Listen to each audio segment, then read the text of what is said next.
We're checking in with the latest on the college football carousel. Lots of moves being made across Power 5, even some G5 moves happening here. Do you love the college football carousel? Is this a roller coaster that you enjoy? Y for yes, N for no. Sound off in the comments.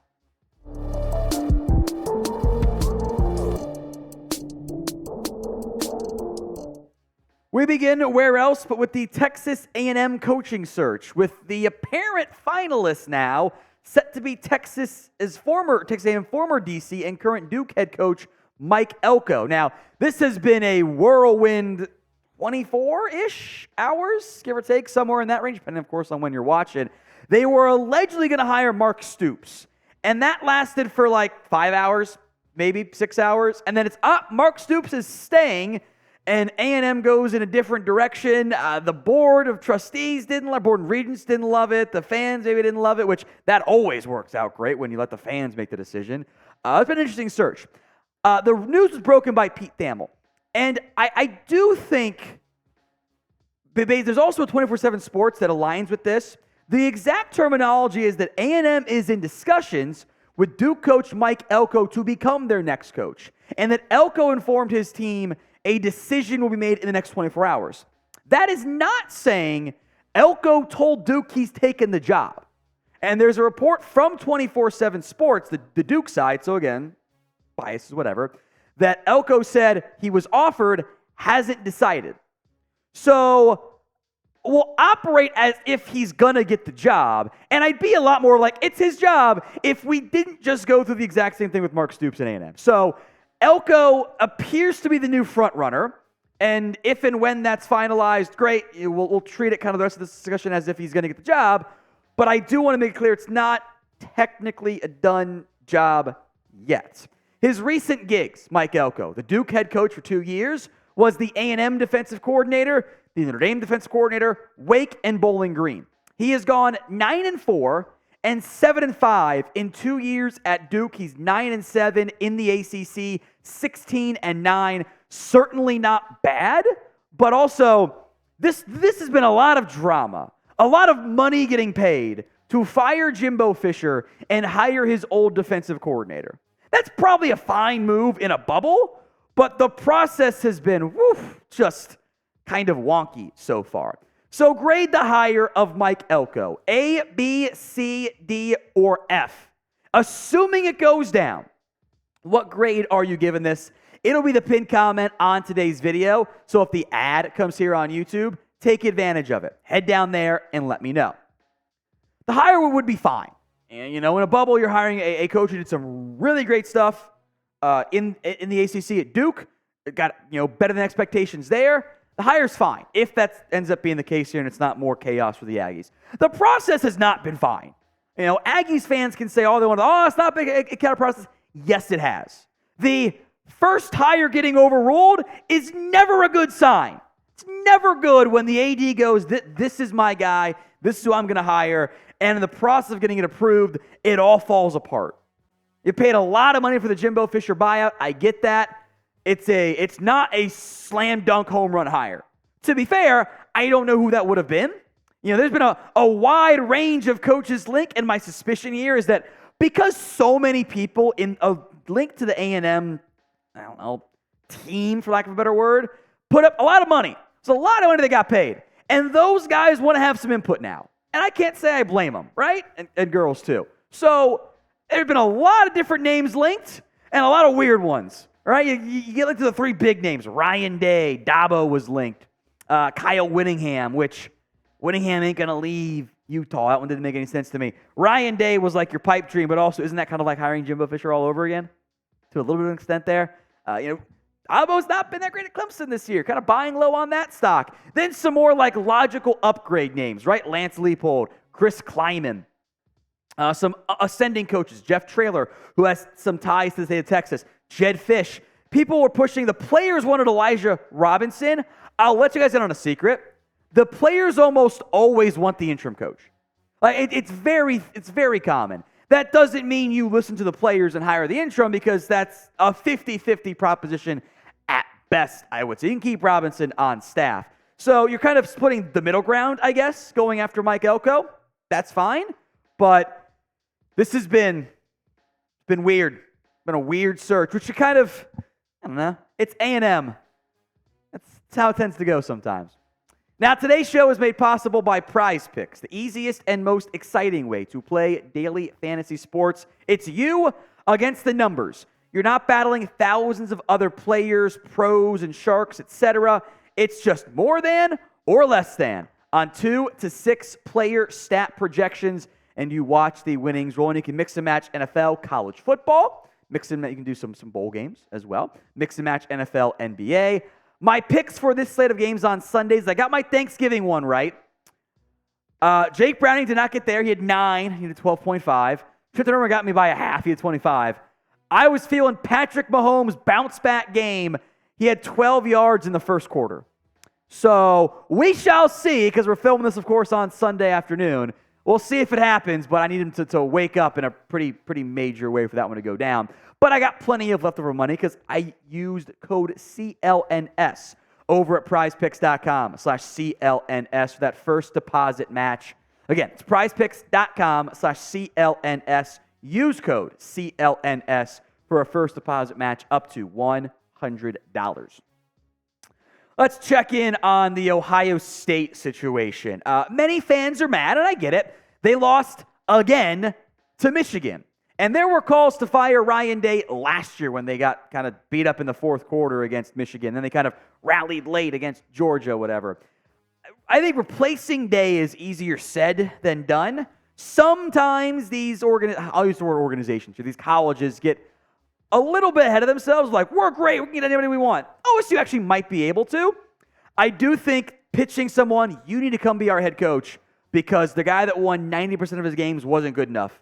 It's kind of a tough sell, actually. It really is. Ryan Day has only lost against the best of the best. He has lost 3 straight games against Michigan. I get that. That is a very big deal. That is not okay. It is significant. You can't do it at Ohio State. Can't happen. A narrow loss against Georgia in the CFP. Bama. He lost in the title game. Lost against Clemson in the CFP. Ryan Day's won big. He just hasn't won the big one yet. I have more thoughts on this to come, including maybe some candidate replacements. I don't know.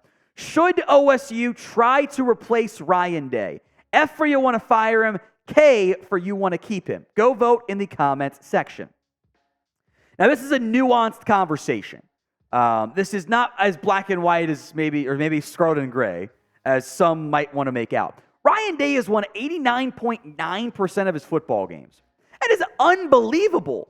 Every single program would take that. Now, the way they've gotten there is kind of frustrating, but you've lost 3 straight games to Michigan.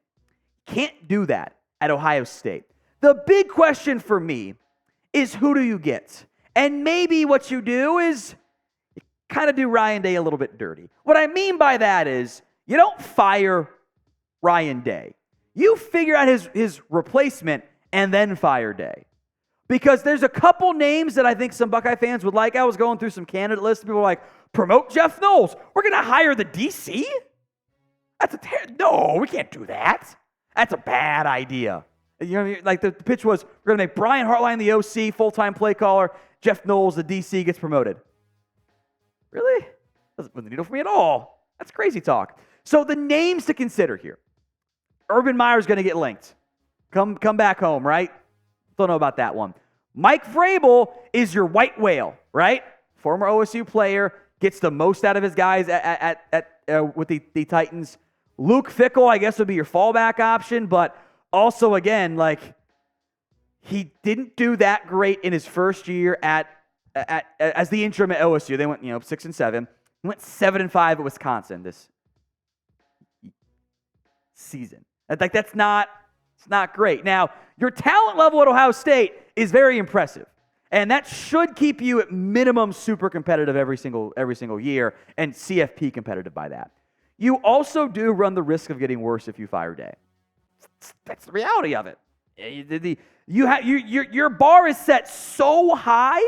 The bar is, if you don't win the college football playoff and beat Michigan at least every other year, you're a failure. And that's fine for Ohio State and their standards, but that's a very difficult bar to clear. So unless you can get the big fish, you're probably better off keeping Ryan Day. We will keep you covered on more college football news, rumors, etc. Hit that sub button right now, youtube.com/chatsportstv. Some other coaching moves I want to get into here. Houston has fired Dana Holgorsen because Major Applewhite wasn't doing a good enough job winning 8 to 10 games. And then Holgorsen did that one time, winning 12 games in 2021. 4-8, 3-5, 12-2. We're sticking by him. He's going to be good. 8-5, 4-8. It was 4 years left on his contract. They fired him because it wasn't working well enough. He had left the West Virginia job, which also could be open at some point in the near future. Big miss by Houston. Some names that have been linked to them. The Athletic, local reporters, etc. Gary Patterson would be a good hire. Cliff Kingsbury. Don't do it, guys. He's not a good coach. He's not. He's never won anywhere. Never happened for him. Willie Fritz, Tulane. That one would be a good hire. Jeff Traylor, also a good move. Barry Odom was kind of a finalist for some gigs past couple times. Former Missouri coach, done a great job at UNLV. So keep an eye on some of those names, and maybe some more beyond that. Also firing their coach, Indiana dumped Tom Allen. The coach of the year season is well behind. Very different candidates here. I think location and fit matter so much more for college football. Sharon Moore is going to get some buzz. 3-0 is Michigan's interim head coach. Ryan Grubb has some ties to the organization at Washington. He's the OC up there, or the team, I should say. Not organization's Indiana. Get my NFL terms mixed up there. Justin Fry has ties to Indiana, the O-line coach, I think assistant head coach at OSU. 2 MAC guys, Jason Candle. Chris Creighton was a bit of a mentor to Kalen DeBoer at Washington, that's why it worked at Indiana. Kalen DeBoer and Michael Penix is why it worked for Indiana and Tom Allen. Both these teams, Houston and Indiana, kind of fall into similar categories. Like, they're low-end Power 5 jobs, but they're still Power 5, if we're counting the Big 12 in that standpoint. Also, tough to win. Indiana's got a tough schedule every year now. So what is the better job? HOU for Houston, IND for Indiana. Sound off in the comments section. In a bit of a surprise, Baylor is set to retain, let's not surprise the last 24 hours, but leading into this week, keep Dave Aranda. 2-7 his first year. Then the magical 12-2 season. They win the Sugar Bowl. They were as high as 5 in the AP poll. Then 6-7, down year. They were top 10 ranked entering the year. 3-9 this year. Aranda gets some more time, but he's going to be in the hot seat in a big way.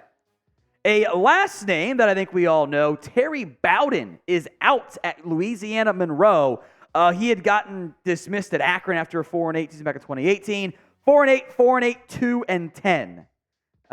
The 10-win guy at Auburn is not who he is anymore. And then finally, some more small school moves. Dana Dimmel, the UTEP head coach, is out. He had won 7 games. He'd been above 500 one time. 1 win, 3-5. Again, weird year. 7-6, kind of saved his job back in 2021. 5-7, 3-9. That one, I think, certainly made some sense. Might be some more moves still to come, so make sure you are subscribed.